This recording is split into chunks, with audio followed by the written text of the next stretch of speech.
I don't know about you or anyone else at home, but I'm starting to wonder whether the deification of Vladimir Zelensky, which has been observed, is getting to people's heads to a worrying level.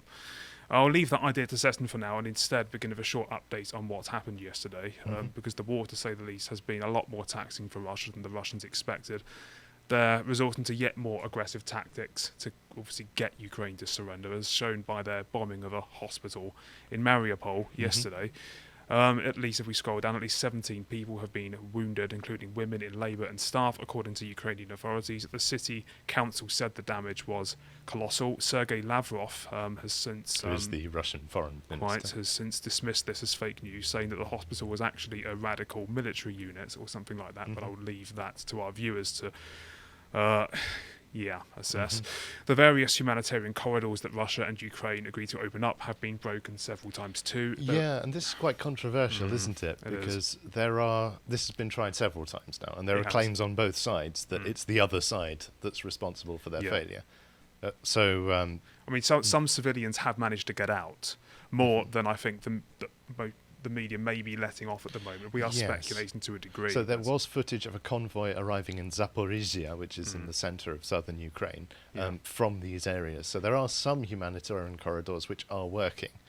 So we at least have that. I get the impression that the last couple of attempts have gone slightly better than the first two. So maybe there's something positive in that. But and there's many reasons why that might happen, of course. So one, obviously the Ukrainians allege that the Russians are deliberately shelling the humanitarian corridors, and the Russians allege that the Ukrainian troops are keeping the civilians hostage, like to use as human shields. Yes, as Putin says himself. Right, and there may be an element of both of those things happening, or neither of them. We don't know. Again, we're just going to have to suspend judgment, aren't we? But all we can say is we hope that these corridors actually do work better, because no one wants the civilians to get caught up, or at least unless you're a monster.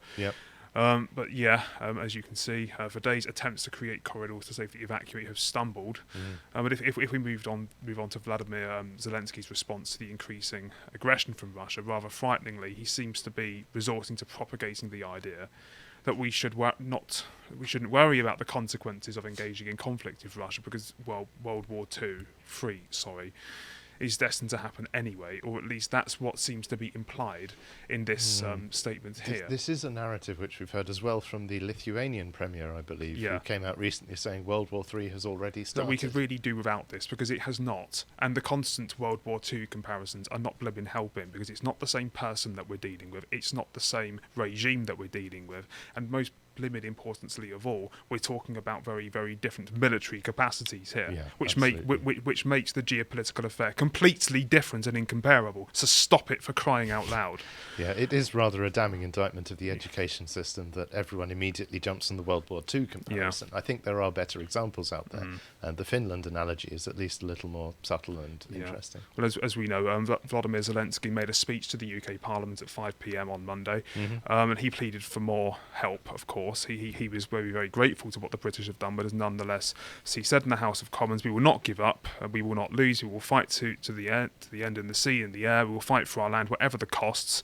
It's important to remember, whatever the costs, we will fight in the forests, in the fields, on the shores, in the streets, before going on to say, please increase the pressure of sanctions against this country, which we are doing, and please recognise this country as a terrorist state, which we pretty much have done, really, and please make sure that our Ukrainian skies are safe. Please make sure you do what needs to be done and what is stipulated by the greatness of your country.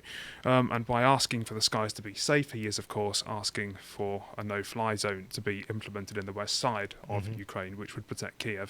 In a Sky News interview just a day or so ago, he went further to make the case for a no-fly zone, but saying that millions more will die if NATO does not intervene now. Now, there was an interesting statement on this by Ben Wallace not too long ago, who's the UK Defence Minister, the full Tonto guy. Yes. But he actually pointed out that such is the vulnerability of Russia's convoys at the moment, and they have failed to achieve air superiority, that the Ukrainian air forces are actually doing quite well with the Bayraktar TB2 drone strikes and so on. Yes. So he made the point that actually, even if we did try to enforce a no-fly zone, it's not necessarily the case that would even benefit Ukraine. It wouldn't actually be very effective. Right. Yes, which suggests that those who are, shall we say, so dogmatically in favour of the idea aren't actually assessing the military situation, which again is worrying, given that it's not actually that difficult to actually work that out. But speaking to Sky News' special correspondent Alex Crawford inside the leader's office in Ukraine's capital city, Zelensky reiterated his call for the West to impose a no-fly zone. Nonetheless, he accused countries of being indecisive on the issue of closing the skies against what he called the Nazis. Interesting use of the term, and said of Western nations, you can't decide to close or not to close, you can't decide. Asked about Western concerns about the potential of a no-fly zone escalating the conflicts and bringing about a direct confrontation with Russia, making it worse, he said, worse for whom? For our families? No. For them, who knows? Nobody knows. But we know that exactly that now is very bad, and in future it will be too late. Of course, he's looking at this in an entirely Ukraine-centric way, as he should. He's the president of Ukraine. And I have to say that, look, he is 3 times the man that I am for staying in the city, for being the wanted man that ultimately the Kremlin wants gone. And I don't know what they'd obviously do to him, but I'm starting to really, really take issue with how he is asking this of his allies when he knows that this would involve, for all the horror we are seeing in Ukraine at the moment, we are talking that this is on the scale of thousands, this massacre. Asking the UK, or which would involve all of NATO, by extension, to get involved, you are talking about extending that massacre to the hundreds of millions. Why is he not being held culpable for this to the slightest degree? Well, I know he's trying to do what's right for Ukraine. Well, let's break it down a bit, because there's 3 issues that really are going on here. One of them is the question of whether Zelensky is a good or a bad or a heroic or a villainous leader. And I think generally, from the facts on the ground, he's at least better than Hamid Karzai, who was the Western leader in Afghanistan, who simply ran away with suitcases full of cash as soon as the going looked remotely difficult. So he's better than that. There is something heroic, I suppose, about staying in the capital city and fighting the war and leading the troops. He's incredibly brave. Exactly. He's not running away and leaving his army to fight his battles. And it's a good military strategy as well. Kings who fought on the front line often had armies that went on to win. Absolutely. So that's one part of it. But then there are 2 other parts which are really what we're addressing in this segment.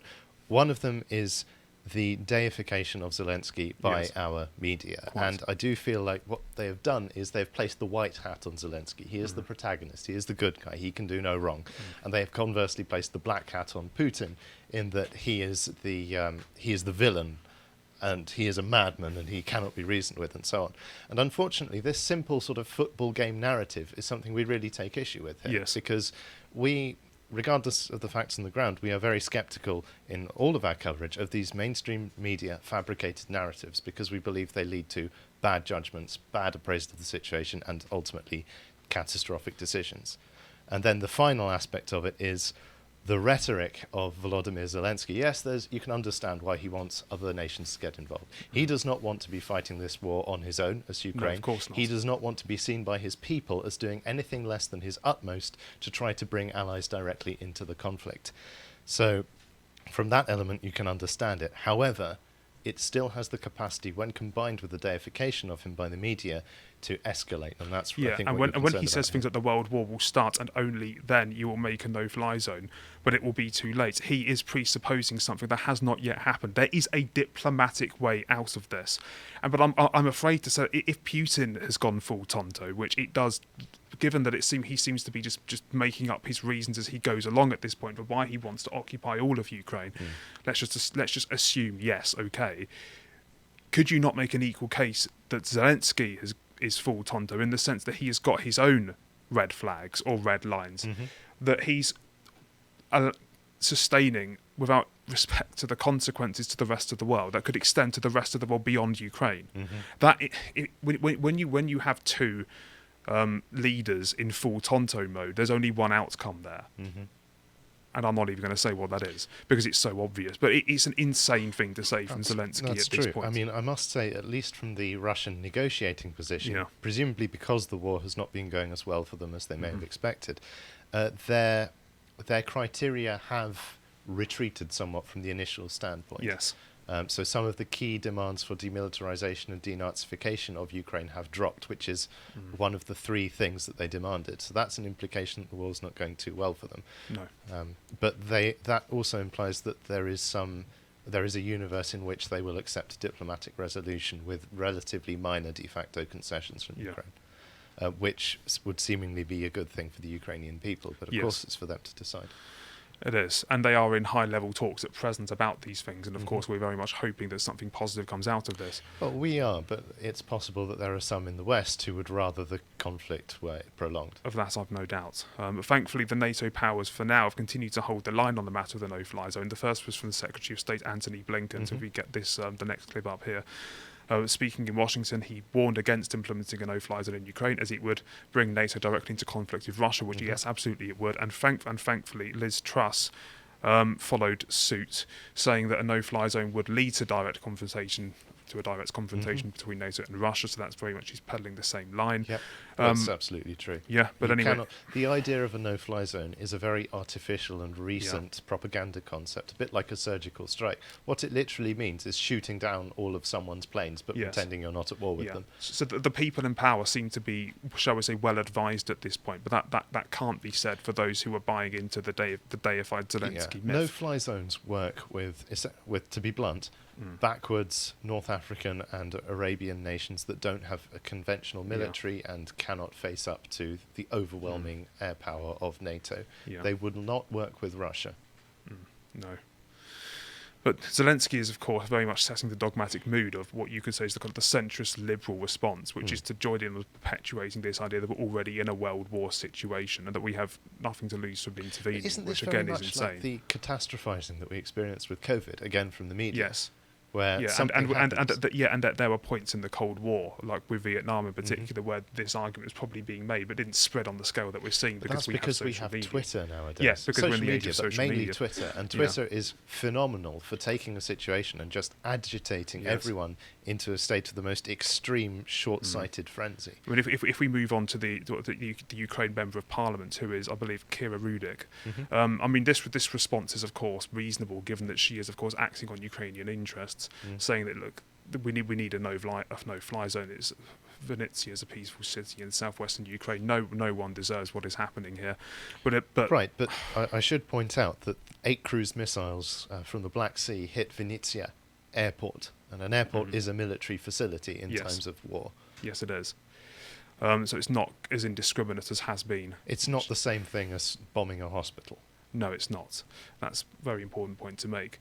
But unfortunately, the tweets that you're about to see from, shall we say, our own, what shall I call them, armchair military generals are just expressions of sheer insanity. Let's begin with Piers Morgan. Oh, goodness me. Begin with Piers Morgan. Does anyone still listen to Piers Morgan? Unfortunately, they do. Ugh. Yes, so if we have a look at the tweet up that Piers Morgan put out, NATO is the greatest collective military power in the history of planet Earth. Yes, it is. We should use it now. You first, Piers. Yeah, go on, Piers. How old is Piers Morgan? Not old enough to get out of the draft. Oh, I see. I mean, Piers Morgan has consistently said that look, there's absolutely no chance that Putin would ever go as far as initiating a nuclear war. I personally don't want to take that chance, Piers. No, well, we didn't think he would go so far as invading Ukraine in the first place. No, nor did I, and I got that dramatically wrong, of course. But yet more insufferable than Piers Morgan, I'm afraid, is a very famous chess player called Garry Kasparov. Arguably the most famous chess player. The most famous chess player, yes. I mean, he's one of the best of all time, in fact. As if you move on to Garry Kasparov, you can see, I mean, he's been pretty insufferable on this. He is something of a successful chess player and a failed politician. He was an opposition politician to Putin for a long time in Russia as well. Quite a bit of a legend in the chess world, that's certainly true. Yeah, but that sadly is not really reflected in his political analysis. Because, as you can see, he's saying, why is the greatest military alliance in history letting Putin define what is and is not acceptable action to stop a humanitarian catastrophe? He is mass murdering civilians, so he has veto power over NATO. No, find a way to fight, or you don't want to. This moralising, I'm sorry, is dangerous. The moralising is dangerous, but I can also propose a hypothetical way to fight that NATO could have adopted over the last years. Go on. 8 years. How about spending 8 years building up the Ukrainian army from 6,000 combat-capable troops out of 157,000 total strength to a force of 200,000 fully equipped, well-armed with Western weapons, Western technology, trained by Western military advisors by NATO, with 900,000 people in a military reserve, and then when a conflict happens, we pour as many anti-tank and anti-aircraft weapons into Ukraine as we possibly can. We could do that. Oh, but wait, that's what we That's are what's doing. literally happened. We are literally doing, and never mind the military intelligence assistance as well, Yes. and the satellites over Ukraine and so on and so forth, which is an absolute game changer as far as this war is concerned. As far as I can see, we are helping Ukraine's war effort as much as we possibly can without starting. And do you know what? I just want to say I'm actually genuinely, maybe I just misjudged this from the start. I am amazed at the restraints that Putin has shown up to this point. As in, he's being presented as a monster throughout. If he was genuinely as monstrous as he's being portrayed, he would have resorted to far stronger weaponry, using far stronger weapon than he has so far. He's grown into this very, very slowly. My analysis of this conflict shows that Russia could certainly cause much more death and destruction among civilians if they wanted to. Yeah, and this is mainly because he misjudged this as almost like an easy operation. Now, I know it's very popular to assume that the Russians are just indiscriminate monsters who want to exterminate the Ukrainian people, but that is clearly not what's happening on the ground. No, it's not. But thankfully, people like Garry Kasparov and Piers Morgan don't have much political power, or at least now. However, someone in the UK does. Would you like to guess who it is? Who actually thinks that it is thinks that it's actually a good idea to at least, or at least thinks we should entertain the idea of intervening? It's not wee Jimmy Cranky. It's the anti-Trident Nicola Sturgeon. Trident, no. World War, yes. Cognitive dissonance seems to be quite popular in the SNP. Yeah. So she is actually I believe, the very first politician in the United Kingdom to have publicly come out in favour of entertaining this idea. Thankfully, she has actually been held to account for it with some sound criticism. The first being from, we're going to move on a little bit, John, to Ian Murray, the MP for Edinburgh South, who says quite rightly, a no-fly zone would require to be policed, which would mean an RAF pilot would have to engage a Russian military plane. That's an act of war and would do nothing to resolve the situation. It would mean World War III. Is that really what the First Minister wants? Again, Nicola Sturgeon is young enough that we could just give her an M16 and send her to Ukraine and see the back of her. I mean, I would crowdfund that personally. Yeah. And if we move on to Karl Kalinski's response, he says the media has done an atrocious job educating the public on this. No-fly zone is World War III, direct military confrontation between two nuclear powers. This is psychopathic. And I would say the coverage of the media has at times been psychopathic too. Yes, the media shapes the public conception and it manufactures consent for military intervention. Yeah. I mean, a certain sketch from Brass Eye actually comes to mind on this. Right. Yes,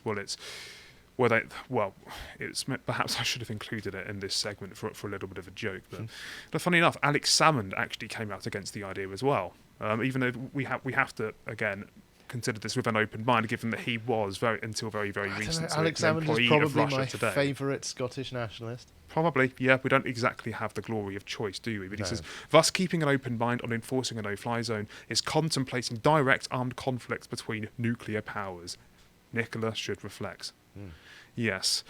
Not a particularly controversial thing to say, to be honest. But anyway, I would like to end at least by giving some consideration for the Russian considerations of withdrawal. If we could move on to that.